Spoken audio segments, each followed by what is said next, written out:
बिस्मिल्लाहिर्रहमानिर्रहीम। अस्सलाम वालेकुम व्यूअर्स, कैसे हैं आप? उम्मीद है आप सब खैरियत से होंगे। आज मैं एक और नई रेसिपी लेकर आई हूँ। आज मैं बनाने जा रही हूँ सीख कबाब, जो बहुत ही मज़े के होंगे इंशाल्लाह। और उसके लिए हमें जो जो चीज़ें लेनी होंगी वो होगा कीमा, जो मैंने आधा किलो से ज़्यादा तकरीबन 800 ग्राम लिया है, और कुटे हुए प्याज। और इनमें से आपने पानी बिल्कुल निकाल लेना है, बिल्कुल भी पानी नहीं होना चाहिए। अगर इसमें पानी होगा तो आपके कबाब जो होंगे वो सही नहीं बनेंगे। और उसके लिए हमें चाहिए होगा लहसुन अदरक का पेस्ट, और हरी मिर्चें 3 से 4 अदद। किलो कीमा लेंगे तो आपको 1 से 1.5 चम्मच इसमें चर्बी की जाएगी। चर्बी इसलिए इसमें डालते हैं ताकि ये जो आपके वो कबाब हैं वो बिल्कुल जुड़ जाए ना, इससे ये आपका टेस्ट भी अच्छा आएगा और आपके कबाब गिरेंगे भी नहीं। उसके अलावा हमें जो जो इसमें मसाले चाहिए होंगे वो होगा: 1 टीस्पून हमें चाहिए काली मिर्च, 1 टेबलस्पून हमें चाहिए लाल मिर्च, कुटा हुआ पिसा हुआ धनिया, और हरा वो गरम मसाला, और ये हमें चाहिए होगा ज़ीरा और नमक। ये हमने सब 1-1 टेबलस्पून ले लेनी है। आप अगर मसाले कम खाते हैं तो आप कम भी यूज़ कर सकते हैं। इन सारी चीज़ों को हमने इसके अंदर डाल देना है जो मैंने नाप के रखी हुई थी। और साथ ही अब हम इसमें डालेंगे लहसुन अदरक का पेस्ट,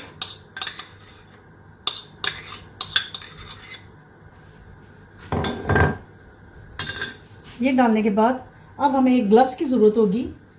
बेहतर ये है कि आप ग्लव्स यूज़ करें, क्योंकि अगर आप ग्लव्स के बगैर इसको मिक्स करेंगे तो ये आपके जो कबाब आपके हाथ हैं वो बहुत ज़्यादा मिर्चें आपको लगेंगी इस पर। तो आपने ये मसाले डाल के तो इसको अच्छी तरह मिक्स कर लें इसको। कीमा आपने बहुत ज़्यादा मोटा नहीं लेना, बारीक ही लेना है।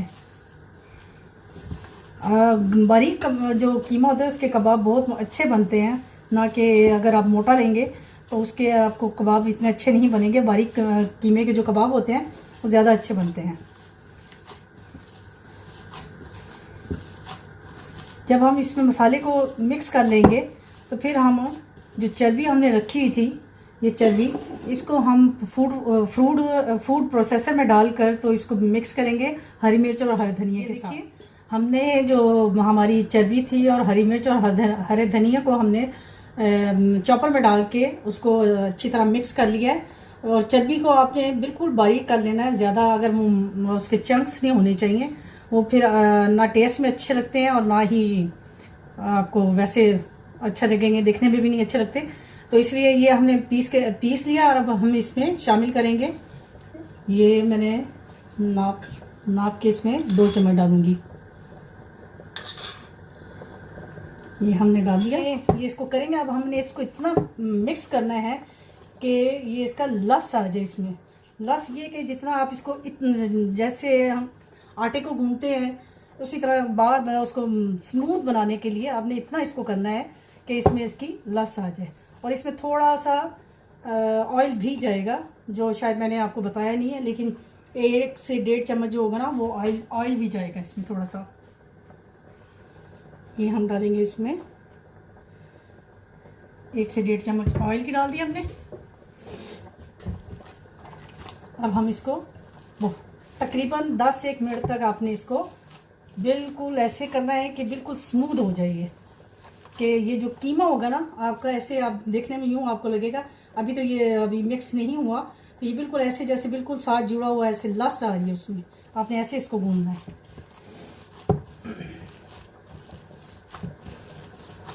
जब हमारा कीमा बिल्कुल तैयार हो जाएगा कि ये रेडी है, जब इसमें लस आ जाएगी तो फिर हम इसमें ये सबसे एंड में हमने इसको प्याज जो अभी तक हमने जी तो बस अब मैं आपको सीखों पे लगाने का तरीका बताऊंगी कि इसको कैसे लगाना है। आपने पहले हाथों पे इसको पेड़ा सा बनाना है, ऐसे जैसे मैं बना रही हूँ बिल्कुल उसी तरह। फिर आपने इसको सीख पे लगाना है। सीखें आप चाहे वो जो लोहे वाली होती है वो भी ले सकते हैं, मैंने ये बैम्बो की ली हैं तो इस पर भी बन सकते हैं। थोड़ी मोटे वाली हो, गोल वाली। और ये कबाब जो होता है वो मोटी गोल सीख के ऊपर ही बनता है, चाहे ये बैम्बो की हो चाहे वो लोहे वाली हो, तो बारीक पे कभी भी नहीं टिकेगा। और इसको ये है कि नीचे से भी थोड़ा सा उसको ऐसे प्रेस करना है, ऊपर से भी इसको प्रेस करें अच्छी तरह, और साथ साथ आपने इसको पानी भी लगाना है। और पानी से ये होता है कि ठंडा पानी आपने इस्तेमाल करना है ताकि ये इसके ऊपर स्टिकी हो जाए।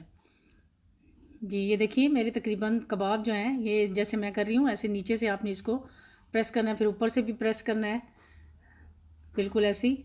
और ये मेरे कबाब तैयार हो गए हैं। अब मैं इसको सीखों पे रखूँगी। ये देखें हमारे कबाब तकरीबन तैयार हो गए हैं और साथ साथ ऑयलिंग में कर रही हूँ। आपने भी इसके ऊपर थोड़ा थोड़ा ऑयल लगाना है और साथ ही इसको उल्टाते जाना है। ये बहुत जल्दी पकते हैं, इसको ज़्यादा देर पकाना नहीं चाहिए क्योंकि अगर ये ज़्यादा देर पकेंगे तो ये बिल्कुल सूख जाएंगे और इनमें जूसीपन जो होता है ना वो नहीं रहेगा, ये बिल्कुल सूख जाते हैं। तो इसलिए इनको इतना ज़्यादा नहीं पकाना होता कबाब को। तो साथ साथ उल्टाते जाएं और लाइट गोल्डन हो जाए तो आपने इसको साथ ही उतार लेना है। और इसके साथ मैं आपको ये कहना चाहूँगी कि अगर आपको मेरी ये रेसिपी पसंद आई है तो प्लीज़ उसको शेयर करें, लाइक करें।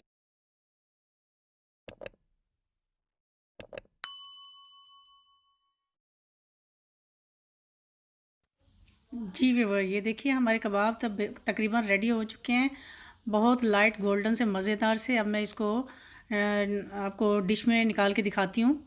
ये देखिए इसकी फ़ाइनल लुक, बहुत ही मज़ेदार और जूसी कबाब बने हैं। इसको आप हरी चटनी और केचप के साथ खाएं और इन्जॉय करें मेरी रेसिपी को। इंशाल्लाह एक नई रेसिपी के साथ आपकी खिदमत में दोबारा हाज़िर होंगी।